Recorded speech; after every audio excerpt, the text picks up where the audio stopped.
My coworkers expect me to clean up after their mess and do their job while they celebrate. They were losing their minds when the corporate came and I left all their trash. I was working through graduate school and then looking for a teaching job right after. I worked the graveyard shift at a convenience store. The problem was the birthday celebrations. They would get cake whenever it was someone's birthday. They would forget to tell the other guy who worked overnights and me. But I did it personally since they would have the birthday celebrations during the second shift a few hours before I got there and never invited me nor even saved me a piece of cake. They would, however, leave the mess for me to clean up and sometimes would be too busy enjoying the cake and chatting to do their work. So they would rely on me to do the things that were needed for the next day that they were supposed to do. But the day shift people needed to be done to do their jobs. These included baking the rolls for the subs and packing things like mini bread loaves and muffins. I would shrug it off, clean up, and pick up the slack to be a good team player. Everyone in the store, including the manager, forgot about my 29th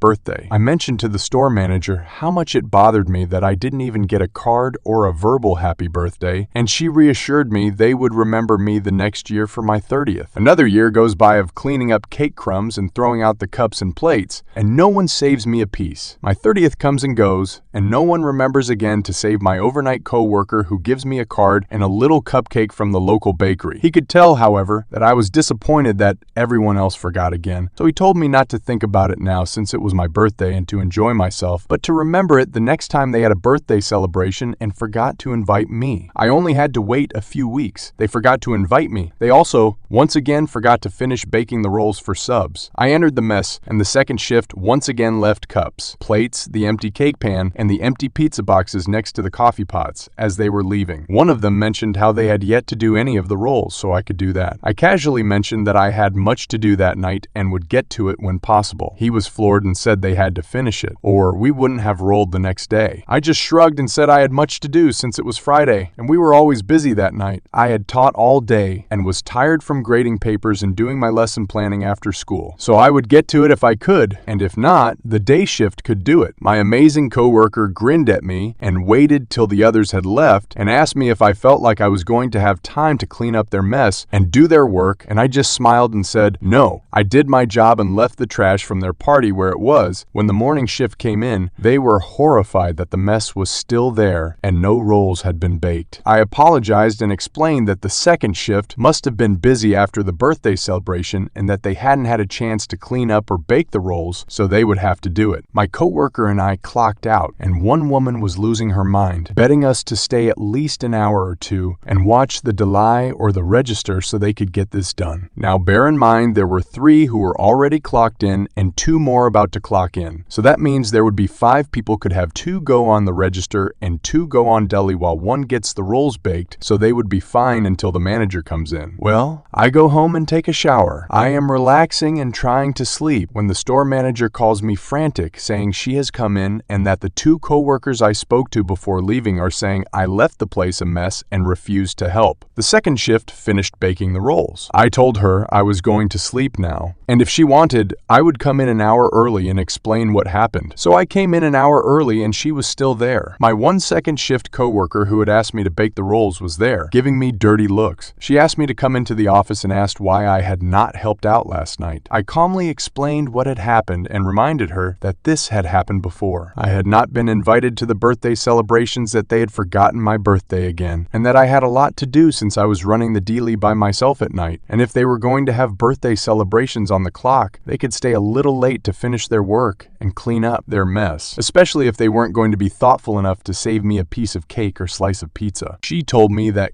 corporate had come in that day. I didn't know, and how they could have gotten in trouble because the place was a mess and they may not have had rolls for the subs. I asked her, as she wanted me to call corporate and explain why the second shift had not been able to complete their work the night before, and how I was the only employee whose birthday got overlooked, who was never invited to the birthday celebrations, but how I was expected to clean up after them each time. She muttered something about remembering me next year, and I told her I didn't care anymore. If I weren't invited, I was not cleaning up or finishing their job, and if they couldn't handle having a slice of cake and finishing their work, that was on them. At our next meeting, she announced that we couldn't have it anymore unless people would stay to clean up after the birthday cake celebrations. People said they would, but when the next celebration occurred, I came and saw the place was a mess and the rolls were not baked. One of my second shift coworkers begged me to do the rolls because she was going out with her boyfriend, and I said no. They left a mess again, and I took a picture and sent it to the store manager via text and told her I was not cleaning it up. The next week, she informed everyone that since no one cleaned up after the most recent birthday celebration, there would be no more since we had to stay on top of our work. But we would have everyone sign a card when it was someone's birthday. This story is another reason I am so glad I work remotely and don't have to deal with that bullshit. Update: I quit without proper notice. The manager asked if I could at least come in that night as it was now 7 p.m. and she only had 3 hours to find someone to cover for me, and I said no. I got texts and calls from the store starting at about 10 p.m. from the people there working asking where I was, and I just said to ask the store manager because I no longer worked there. One of the people who called me was the girl who had begged me to do her work that night because she was going out with her boyfriend. I said they better find someone to cover my shift. It was no longer my problem. I did apologize to my amazing coworker because I felt like I was leaving him in the lurch, and he just texted back something like, "You are my hero." I think he just liked working with me and respected my hard work. Later, when I visited him after quitting, he told me he was proud of me for standing up for myself. Overall, I have no regrets about quitting that place. While the company isn't bad to work for, that store was terrible. I later learned the store manager was pressured into retiring when her sister got transferred to another district, and that store greatly improved after she left.